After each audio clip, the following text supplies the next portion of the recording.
자, 이번 강의에서는 자신감은 어디에서 오는가에 대해서 한번 살펴보겠습니다. 선수들에게 가장 중요한 부분일 수도 있습니다. 자신감이 어디서 오는지를 알아야지 자신감을 향상시킬 수 있는 것 아니겠습니까? 자, 성공한 많은 사람들은 높은 자신감이 있습니다. 다르게 말하면 우수한 선수는 자신감이 높습니다. 우리가 생각할 때도 자연스러운 이치입니다. 성공을 하고 싶어하는 수많은 우리 엘리트 선수들 아니면 프로 선수들 자신감 발달에 관심을 많이 가지고 있습니다. 그런데 우리 현장에서 훈련하면서 아니면 연습하면서 자신감 훈련하고 있습니까? 안 한다는 게 문제라는 거죠. 지도자들도 자신감 훈련을 시키지 않고 있습니다. 선수 개인도 거기에 대해서 훈련을 하지 않고 있다는 게 문제죠. 그러면 어떻게 해야 되겠습니까? 훈련을 해야 되겠죠. 자신감을 얼마든지 후천적으로 향상시킬 수 있다. 서포트 심리학자 입장에서는 확신하고 있습니다. 그러한 것들이 연구 결과를 통해서도 이제는 많이 알려지고 있는 상황입니다. 그러면 자신감 향상이 선천적이냐 후천적이냐에 대한 어떤 연구를 한번 살펴보도록 하겠습니다. 서울에 가면 한강 건너기, 그러니까 초등학생을 대상으로 이벤트성이죠. 한강 건너기 수영 대회를 개최합니다. 대회라고 하기까지는 그렇고, 그러니까 초등학생들이 헤엄쳐서 한강 왔다 갔다 하는 한 1km 정도 된답니다. 흥미로운 실험을 했는데, 초등학생 수영, 그러니까 수영을 잘하는 애들이죠. 실제 한강이 1km라면, 왕복 1km라면 2, 3km도 거뜬히 완주할 수 있는 학생들을 대상으로 이제 실험을 했습니다. 한 집단은 비디오를 보여줬어요. 어떤 비디오냐? 재작년에 한강을 건너는, 완주하는, 성공하는 영상을 보여준 거죠. 초등학생들이. 자기하고 비슷한 수준의 선수들이, 학생들이 한강을 건너는 영상을 보여준 집단 한 집단. 또 한 집단은 아무것도 안 보여주고 그냥 한강에 데려간 겁니다. 어떤 결과가 나왔겠습니까? 영상을 보여준 집단은 거의 100% 한강을 건넜습니다. 헤엄쳐서. 하지만 영상을 보여주지 않은 집단은 절반도 안 되는 학생들이 성공하고 거의 다 포기했다고 하죠. 그 원인이 어디 있을까요? 아마 처음에 자신감은 서로 비슷했을 겁니다. 하지만 그 성공 영상을 보여준 걸로 인해서 그 집단은 자신감이 높아졌다는 거죠. 그로 인해서 결과는 성공, 실패가 갈렸다는 거죠.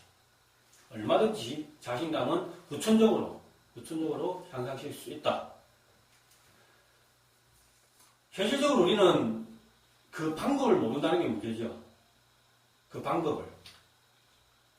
방금 말했듯이 영상 하나 보여주는 그 어렵지 않습니다.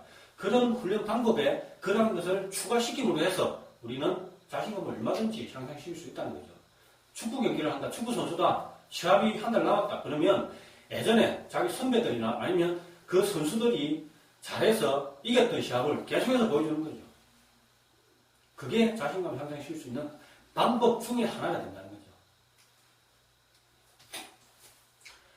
자, 먼저 자신감을 얻기 위해서 우리가 어떤 조건이 있어야, 어떤 조건을 갖춰야 되냐, 그 베이스를 뭘 깔아야 되냐에 대해서 한번 살펴보도록 하겠습니다. 우선 생각이 감정에 영향을 미치고 그 감정, 그 느낌은 다시 신체적 변화에 영향을 미친다는 어떤 흐름을 알아야 됩니다. 생각을 바꾸면 해서 우리는 신체적 변화까지도 유도할 수 있다. 그건 과학적으로 증명이 된 겁니다. 생각을 어떻게 하느냐에 따라서 우리의 근육, 우리가 불안하면 굴근이 수축한다 했잖아요. 근육에도 영향을 미치고, 그 다음에 호르몬 변화도 나옵니다. 호르몬. 심장도 뛰죠. 심장 박동도. 또 어떤 게 있습니까? 주의 초점. 우리가 흥분했을 때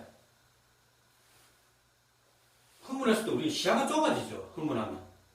옆에서 건드려도 몰라요.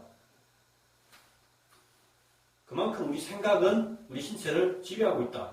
생각, 감정, 느낌, 그 다음에 신체적 변화, 이 흐름을 알고 있어야 된다. 그러면 원인, 생각을 바꿈으로 해서 우리는 신체적 변화를 유도할 수 있다. 다음으로 정직한 자기 인식을 개발하자. 이건 뭐냐? 자각을 할 수 있어야 돼. 자각. 내가 어떤 상태인지를, 뭐 때문에 지금 이런 상태가 됐는지를 알아야 된다는 거예요. 자기 비판, 자기 회의, 망설임, 비효과적 인지적 습관, 이런 것들은 어디에 있습니까? 이걸 만약에 스포츠에 부정적인 영향을 미치는 하나의 적이라고 본다면 그 적은 어디에 있습니까? 내 안에 있다는 걸 알아야 되죠. 내 안에. 그렇기 때문에 내 자신이 바뀌면 얼마든지 자신감은 향상시킬 수 있다. 그 원리를 알고 있어야 된다. 그 다음에 자신감 있는 선수는 자기와의 싸움에서 승리를 배운다. 나를 알고 적을 알면 백전백승이다. 나를 알아야 된다. 나를 알기 위해서는 나와의 싸움에서 이겨야죠. 거기서 어떤 자신감을 얻어서 그게 실제 시합에서 상대와의 싸움에서도 이길 수 있다. 그런 어떤 메커니즘을 알고 있어야 된다는 겁니다. 낙관적으로 해석하는 스타일을 개발하자.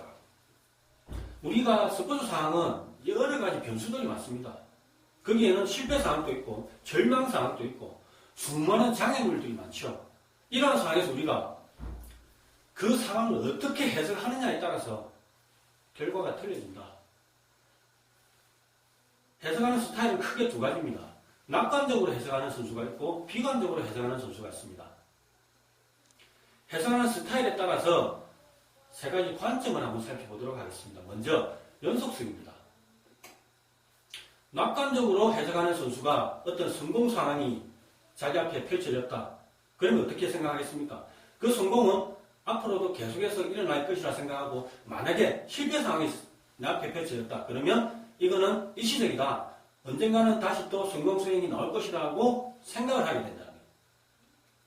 부정적인, 비관적으로 해석하는 선수는 어떨까요? 성공적인 어떤 상황이 발생했다. 그걸 일시적인 어떤 자기 운이라고 생각하죠. 실패 상황이 닥치면 그거는 내 능력이다. 그렇게 해석을 한다는 겁니다. 두 번째로 확산성입니다. 낙관적으로 해석하는 선수, 성공수행이 나왔다. 이 성공수행은 다른 측면에서도 긍정적인 영향을 미칠 수 있다라고 해석을 합니다. 반면에 부정적인 상황이 내 앞에 펼쳐졌다. 그때는 그 부정적인 상황이 거기서 끝이다. 다른 데 영향을 안 미친다고 생각을 하죠. 일시적이다. 부정적인 선수는 그와 반대가 되겠죠. 부정적인 선수는. 부정적인 상황이 다른 데 영향을 미친다고 생각하겠죠. 자, 그 다음에 마지막, 개인화입니다. 개인화는 뭐냐?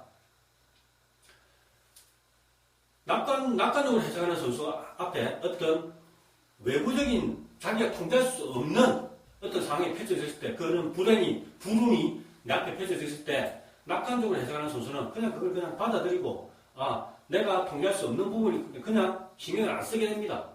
그로 인해서 자신감을 보호하고 나아가서는 오히려 자신감을 더 발전시키게 되죠.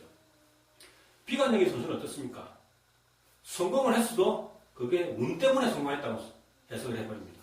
실패했을 때는 자기의 능력 부족으로 인식해버린다는 거죠. 이렇게 해석하는 스타일에 따라서도 많은 결과에 많은 영향을 미치게 된다. 그걸 알고 있어야 된다는 겁니다. 그 다음 마지막으로 성공 심리학을 받아들여야 된다. 성공 심리학 어떤 게 있습니까? 꿈을 가져라. 성공에 대해 초점을 맞춰라. 이 성공에 대해 초점을 맞추면 성공을 위해서 계속해서 노력하게 되겠죠. 최고의 친구, 훌륭한 팬, 위대한 코치를 사귀라. 주위 환경을 성공하고 관련된 환경을 만들어라는 거죠. 마지막으로 자신의 현실을 개척하라.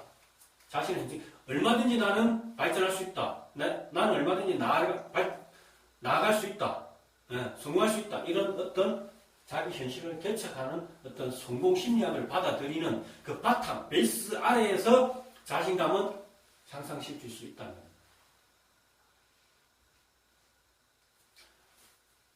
생각과 수행의 상호작용을 이해해야 될 것이며 자각을 해야 됩니다. 자기 인식을 개발해야 되고 낙관적으로 해석하는 스타일을 개발해야 됩니다. 그리고 마지막으로 성공 심리학을 받아들여서 자신감 향상을 위한 기본 베이스를 깔아라.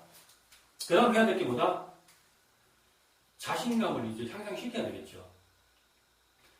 엘버트 반두라는 자기 효능감 이론을 발표했습니다. 자기 효능감, 아까 말했죠. 특정한 결과를 만들어내는 데 있어서의 자기 확신, 그게 우리는 자기 효능감이라 했습니다. 자신감은 어디서 오는가? 자기 효능감과 자신감은 같은 맥락으로 해석해도 돼요. 무난하다고 저는 생각합니다. 먼저 크게 네 가지 원인에 의해서 자신감은 발달시킬 수 있다. 먼저 성공 경험입니다. 과거 경험이죠. 과거에 현재 지금 내가 하고 있는 수행과 비슷한 상황에서 내가 성공했다. 이겼다. 그러면 어떻습니까? 자신감이 높겠죠. 비슷하면 비슷한 상황일수록 자신감은 높다. 다르게 말하면 훈련할 때도 시합하고 비슷한 상황에서 성공 경험을 할 수 있게끔 프로그램을 만들어라. 또 다르게 말하면 시합 전에 연습 게임을 하더라도 실제 시합을 하는 팀하고 비슷한 어떤 성향을 가진 팀하고 시합을 시켜라. 그렇게 승리를 하게 만들어서 실제 시합에서 자신감을 높여라. 첫 번째, 성공 경험, 과거 경험. 두 번째, 대리 경험입니다. 앞에서 제가 이제 한강 건너기, 초등학생들 한강 건너기 실험을 제가 예를 들었는데, 자기하고 비슷한 어떤 수준의 어떤 선수가 어떤 경험을 한 건 자기도 똑같이 할 수 있다는 어떤 자신감을 심어주죠. 이게 바로 대리 경험입니다. 예전에 우리나라 그 테니스 선수 중에 이형택 선수가 있습니다.